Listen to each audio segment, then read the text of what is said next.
Hi all, അസ്സലാമലൈക്കും. Welcome back to Silna's kitchen. ഇന്നത്തെ recipe നല്ലൊരു വെറൈറ്റി ടേസ്റ്റി ആയിട്ടുള്ള ഒരു അടിപൊളി ഈവനിങ് സ്നാക്സിന്റെ റെസിപ്പിയാണ്.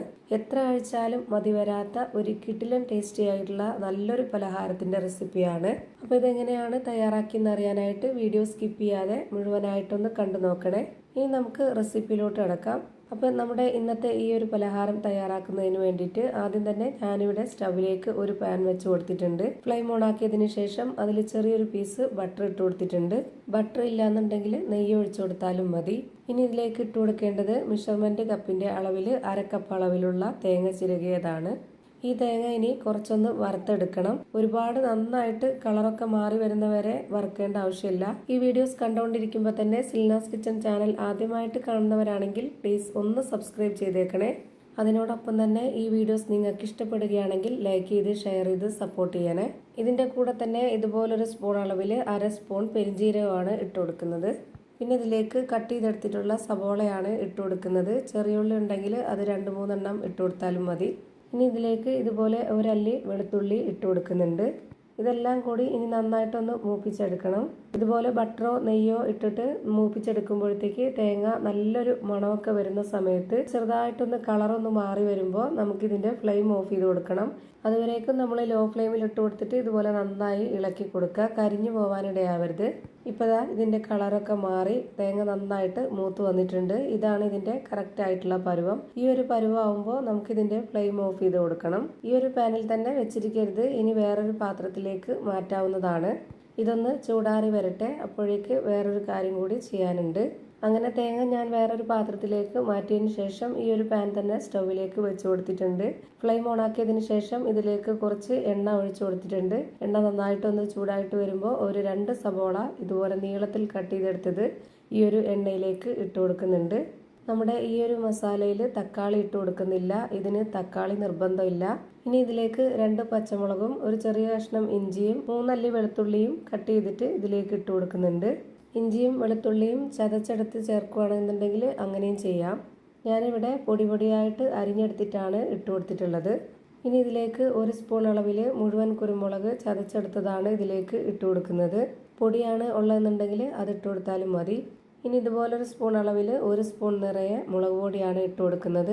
ഓരോരുത്തരുടെ എരിവിനനുസരിച്ച് കൂട്ടിയും കുറച്ചൊക്കെ ഇട്ട് കൊടുക്കാവുന്നതാണ്. ഇനി ഒരു നുള്ള് മഞ്ഞൾപ്പൊടിയും ഒരു നുള്ള് ഗരം മസാലപ്പൊടിയും ആവശ്യത്തിനുള്ള ഉപ്പും കൂടെ ഇട്ട് കൊടുത്തിട്ട് ഇത് നല്ല പോലെ ഒന്ന് ഇളക്കി കൊടുക്കുന്നുണ്ട്. ഇനി ഇത് ഒരുപാട് വെന്ത് കുഴഞ്ഞു കിട്ടേണ്ട ആവശ്യമൊന്നുമില്ല, ജസ്റ്റ് ഒന്ന് വാടി കിട്ടിയാൽ മാത്രം മതി. ഇതുപോലെ നന്നായിട്ടൊന്ന് ഇളക്കി യോജിപ്പിച്ച് കൊടുത്തതിന് ശേഷം ജസ്റ്റ് 1 മിനിറ്റ് ഒന്ന് അടച്ചു വെച്ച് വേവിച്ചെടുക്കാം. 1 മിനിറ്റ് കഴിയുമ്പോഴേക്ക് ഞാനിപ്പോൾ ഇതൊന്ന് തുറന്ന് നോക്കുന്നുണ്ട്.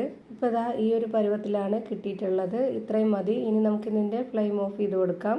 ഇനി അടുത്തതായിട്ട് ഒരു കാര്യം കൂടി ചെയ്യാനുണ്ട്. അപ്പോൾ അതിന് വേണ്ടിയിട്ട് ഞാനിവിടെ ഒരു മിക്സർ ജാർ എടുത്തിട്ടുണ്ട്. ഇതിലേക്ക് ആദ്യം വറുത്ത് വെച്ചിരുന്ന ആ ഒരു തേങ്ങ മുഴുവനായിട്ടും ഇട്ട് കൊടുക്കാം. ഇനി ഇത് നന്നായിട്ട് അരച്ചെടുക്കാനുള്ളതാണ്. ഒരുപാട് വെള്ളം ഒഴിച്ചു കൊടുത്തിട്ട് അരച്ചെടുക്കുമ്പോൾ ഇത് തേങ്ങ നല്ലപോലെ അരഞ്ഞു കിട്ടത്തില്ല. അതുകൊണ്ട് തന്നെ ഞാനിവിടെ 1/2 കപ്പ് അളവിൽ 1 കപ്പ് വെള്ളം ആദ്യം ഒഴിച്ചു കൊടുത്തിട്ട് ഒന്ന് അരച്ചെടുക്കുന്നുണ്ട്. ഇതിനി അരച്ചെടുത്തോണ്ടിരിക്കുമ്പോൾ തന്നെ കട്ടിയായിട്ടിരിക്കും, അരയാൻ ബുദ്ധിമുട്ടായിട്ട്. ആ ഒരു സമയത്ത് ഒരു 1/2 കപ്പ് അളവിൽ 1 കപ്പ് വെള്ളവും കൂടെ ഒഴിച്ചു കൊടുത്തിട്ട് ഞാനിപ്പോൾ ഇതാ ഇതുപോലെ നന്നായിട്ട് അരച്ചെടുത്തിട്ടുണ്ട്. അരച്ചെടുത്ത മിക്സിനെ ഞാനിതുപോലെ ഒരു പാത്രത്തിലേക്ക് മുഴുവനായിട്ടും ഒഴിച്ചു കൊടുക്കുന്നുണ്ട്. ഇനി ഇതിലേക്ക് വേണ്ടത് അരിപ്പൊടിയാണ്. വറുത്തതോ വറുക്കാത്തതോ ആയിട്ടുള്ള അരിപ്പൊടി എടുക്കാവുന്നതാണ്. ഞാനിപ്പോൾ ഇവിടെ വറുത്ത അരിപ്പൊടിയാണ് എടുത്തിട്ടുള്ളത്. 250 ml കപ്പിൻ്റെ അളവിൽ 1.5 കപ്പ് അരിപ്പൊടിയാണ് ഞാനിപ്പോൾ ഇതിലേക്ക് ഇട്ട് കൊടുക്കുന്നത്. ഇനി ഇതിലേക്ക് ആവശ്യത്തിനുള്ള ഉപ്പിട്ട് കൊടുക്കാം. ഇനി ഇത് സ്പൂൺ കൊണ്ട് നല്ലപോലെ ഒന്ന് ഇളക്കി കൊടുക്കുന്നുണ്ട്. എത്രത്തോളം വെള്ളം ഇതിലേക്ക് ആവശ്യമുണ്ടെന്ന് അറിയാനാണ്. അതുപോലെ തന്നെ ഇതിലേക്ക് വെള്ളം ഒഴിച്ചു കൊടുക്കുമ്പോഴത്തേക്ക് ആദ്യം തന്നെ ഒന്നിച്ച് ഒഴിച്ചു കൊടുക്കരുത്. ഘട്ടമായിട്ട് ഒഴിച്ചു കൊടുത്തിട്ട് ഇളക്കി കൊടുക്കുക. അപ്പോൾ നല്ല കറക്റ്റ് പരുവത്തിന് കിട്ടും. അല്ലാന്നുണ്ടെങ്കിൽ പരുവം തെറ്റിപ്പോവും. ഞാനിപ്പോൾ ഇതിലേക്ക് 1/2 കപ്പ് അളവിൽ 1 കപ്പ് വെള്ളം ആദ്യം ഒഴിച്ചു കൊടുത്തിട്ടുണ്ട്. ഇനി ഈ സ്പൂണ് മാറ്റിയിട്ട് ഞാനൊരു വിസ്ക് വെച്ചിട്ടാണ് നല്ല പോലെ ഇളക്കി യോജിപ്പിച്ച് കൊടുക്കുന്നത്. അപ്പോൾ നമുക്ക് ഒട്ടും തന്നെ കട്ടകളൊന്നും ഇല്ലാതെ നന്നായിട്ട് ഇളകി കിട്ടും. ഇപ്പോൾ ഇതിലേക്ക് കുറച്ചുകൂടി വെള്ളത്തിൻ്റെ ആവശ്യം വന്നിട്ടുണ്ട്. അപ്പോൾ ഞാനിവിടെ 1/2 കപ്പ് അളവിൽ 1 കപ്പ് വെള്ളം എടുത്തിട്ടുണ്ട്. അത് മുഴുവനായിട്ടും ഒഴിച്ചു കൊടുക്കുന്നില്ല, പകുതി മാത്രം ഒഴിച്ചു കൊടുത്തിട്ട് ഇതുപോലെ നന്നായിട്ട് ഇളക്കി യോജിപ്പിച്ചെടുക്കുന്നുണ്ട്. പൊടി ഇട്ട് കൊടുത്തതിന് ശേഷം ഇതിലേക്ക് വേണ്ടി വന്നിട്ടുള്ള വെള്ളം മെഷർമെൻറ്റ് കപ്പിൻ്റെ 1/2 കപ്പ് അളവിൽ 1.5 കപ്പ് വെള്ളമാണ്. ഇതാണ് കറക്റ്റ് പരുവം. ഇനി ഇതിലേക്ക് നേരത്തെ വഴറ്റി വെച്ചിട്ടുള്ള ആ ഒരു മസാല ഇട്ട് കൊടുക്കാം. ഇനി ഇതും കൂടെ ഇട്ട് കൊടുത്തതിന് ശേഷം ഇത് നല്ല പോലെ ഒന്ന് ഇളക്കി യോജിപ്പിച്ച് കൊടുക്കുന്നുണ്ട്. ഇനി ഇതിലേക്ക് വേറെ വെള്ളമൊന്നും ഒഴിച്ചു കൊടുക്കേണ്ട ആവശ്യമില്ല. ഇത്രയും കട്ടിയിൽ വേണം ഈ മാവ് റെഡിയായി കിട്ടാനായിട്ട്.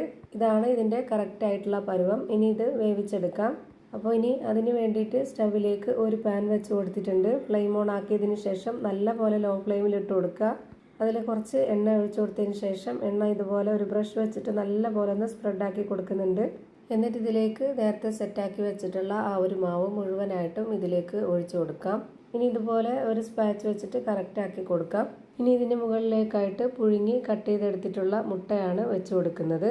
ഓരോ പീസ് മുട്ടയും വെച്ച് കൊടുക്കുമ്പോൾ കൈകൊണ്ട് ചെറുതായിട്ടൊന്ന് പ്രസ് ചെയ്ത് കൊടുക്കണം.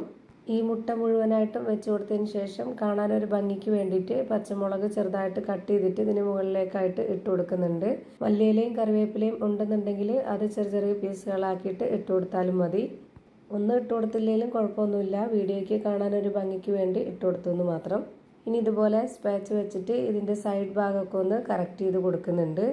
ഇനി ഇത് അടച്ചു വെച്ച് വേവിച്ചെടുക്കണം. എത്ര സമയമാണോ ഇത് വെന്ത് കിട്ടുന്നത് അത്രയും സമയം വരെ ലോ ഫ്ലെയിമിൽ തന്നെ ഇട്ട് വെച്ചിരിക്കുക. 20 മിനിറ്റിന് ശേഷം ഞാനിതിൻ്റെ അടപ്പൊന്ന് തുറന്ന് നോക്കുന്നുണ്ട്. ഇനി ഇത് നമുക്ക് വെന്തോന്നൊന്ന് നോക്കണം. ഇത് വെന്തോന്ന് അറിയാനായിട്ട് ഞാനിവിടെ ഒരു സ്പൂണിൻ്റെ ബാക്ക് വശം ഒന്ന് വെള്ളത്തിൽ നനച്ചെടുത്തതിന് ശേഷം ഇതിലേക്കൊന്ന് കുത്തി നോക്കുന്നുണ്ട്. ഇതിൽ ഒട്ടിപ്പിടിക്കുന്നില്ല എന്നുണ്ടെന്നുണ്ടെങ്കിൽ നല്ലപോലെ വെന്ത് കിട്ടിയിട്ടുണ്ടെന്നാണ്. അപ്പോൾ ഇതിൽ മാവൊന്നും ഒട്ടിപ്പിടിച്ചിട്ടില്ല, നന്നായിട്ട് വെന്ത് കിട്ടിയിട്ടുണ്ട്. ഇത്രയും മതി. ഇനി നമുക്ക് ഫ്ലെയിം ഓഫ് ചെയ്ത് കൊടുക്കാം. ഞാനിപ്പോൾ ഇത് വേറൊരു പാത്രത്തിലേക്ക് ഇട്ടതിന് ശേഷം കട്ട് ചെയ്തെടുക്കുന്നുണ്ട്. ഓരോരുത്തർക്കും ഇഷ്ടമുള്ള ഷേപ്പിലോ ആകൃതിയിലൊക്കെ കട്ട് ചെയ്തെടുക്കാവുന്നതാണ്. അപ്പോൾ മുട്ട കൊണ്ട് നല്ലൊരു വെറൈറ്റി ടേസ്റ്റി ആയിട്ടുള്ള ഒരു അടിപൊളി പലഹാരം റെഡിയായി കിട്ടിയിട്ടുണ്ട്. തീർച്ചയായിട്ടും എല്ലാവർക്കും ഇഷ്ടമാവും. ഒരു തവണ നിങ്ങൾ ഇതേപോലെ ഒന്ന് ട്രൈ ചെയ്ത് നോക്കണം. അപ്പോൾ ഇത്രയേ ഉള്ളൂ ഇന്നത്തെ വീഡിയോ. വീഡിയോ ഇഷ്ടമായാൽ ലൈക്ക് ചെയ്യാനും കമൻറ്റ് ചെയ്യാനും ഷെയർ ചെയ്യാനും മറക്കരുത്. പുതിയൊരു വീഡിയോയുമായി വീണ്ടും വരും. Thank you for watching.